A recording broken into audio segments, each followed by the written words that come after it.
माननीय अध्यक्ष महोदय,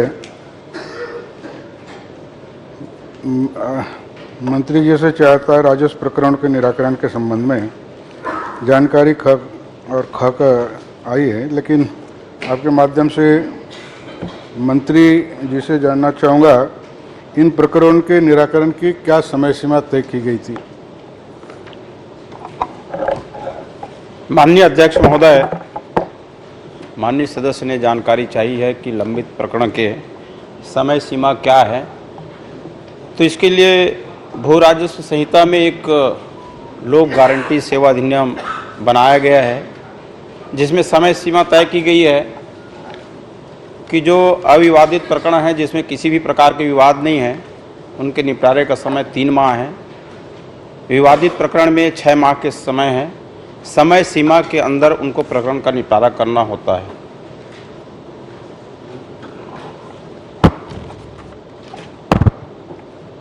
आपके दी गई जानकारी के अनुसार नामांतरण में 25 प्रकरण 22-23 का और 23-24 का 353 प्रकरण 378 प्रकरण लंबित है। इस प्रकार सीमांकन में 21-22 का 40 और 23-24 का 274 314 प्रकरण है। भूभाग बंटवारा का 57 प्रकरण लंबित है।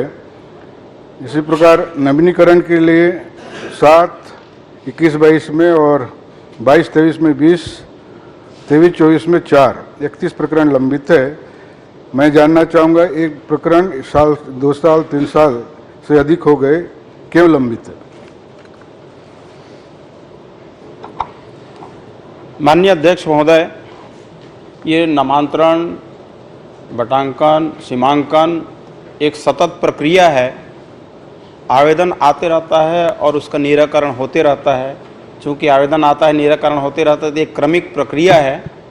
कोई ऐसा प्रकरण नहीं है जो 3 माह या विवादित 6 माह के सीमा से बाहर हो, और सभी का समय सीमा में निराकरण होता है।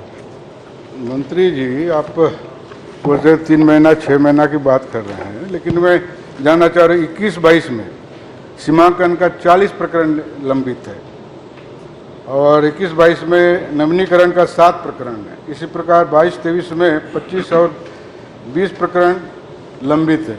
उसके बाद भी बोलते हैं कि आप कोई लंबित नहीं है। इसके लंबित होने के और कारण रहते हैं माननीय अध्यक्ष महोदय। कभी कभी पक्षकार उपस्थित नहीं होते, कभी गवाह उपस्थित नहीं होते, तो कभी गवाह को तमिल नहीं हो पाता समय पे, कभी कभी पीठासीन अधिकारी जो है प्रोटोकॉल के तहत या अन्य शासकीय कार्य में रहते हैं। तो ये कुछ कारण ऐसे हैं जिनके कारण प्रकरण लंबित रहता है। इसमें पीठासीन अधिकारी या तहसील कार्यालय को दोषी नहीं मान सकते। इसमें पक्षकार का भी समय पर उपस्थित न होना रहता है। इनके कारण प्रकरण जो है लंबित रहते हैं। मंत्री जी, इस प्रकार की जब आप 3-3 सालों से लंबित है, उसके बावजूद भी बोल रहे हैं आपके ये अधिकारी के कारण से या किसी विवादित कारण 3-3 साल से प्रकरण लंबित रहना बड़ा चिंताजनक है। और आपसे निवेदन करना चाहूँगा कि कोई ये नामांकन, बंटवारा, सीमांकन के लिए कोई सेवा शुल्क लगता है क्या? माननीय अध्यक्ष महोदय, किसानों की और भूमि स्वामियों की जो तकलीफ़ें हैं, इनका चिंता करते हुए प्रदेश में एक बार नया प्रयोग किए हैं कि किसानों को भटकना मत पड़े, उसके समस्याओं का समय पे निराकरण हो। इसके लिए पहली बार राजस्व मंडल स्तर पे एक शिविर का आयोजन, उसके बाद तहसील स्तर पे आयोजन, फिर जिले स्तर पे आयोजन किए हैं कि जितने भी प्रकरण हैं उन प्रकरणों का निपटारा शिविर में हो जाए। और तीनों स्तर का शिविर का आयोजन अभी सप्ताह भर पहले संपन्न हुआ है। सचिव को निर्देश दिए हैं कि शुल्क लगता है क्या? सेवा शुल्क? माननीय सेवा शुल्क कुछ लगता है क्या? नहीं, इसमें सेवा शुल्क नहीं लगता आवेदन में। अध्यक्ष महोदय लगता है आपके अधिकारियों के द्वारा कई जगहों में नामांकन बंटवारा के लिए 5,000 फिक्स है। अगर 5,000 नहीं दोगे तो आपका निराकरण नहीं होगा। तो ऐसे अधिकारियों के खिलाफ में कार्रवाई करेंगे क्या?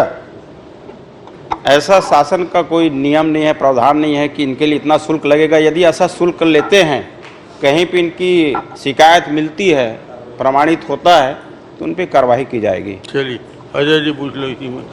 माननीय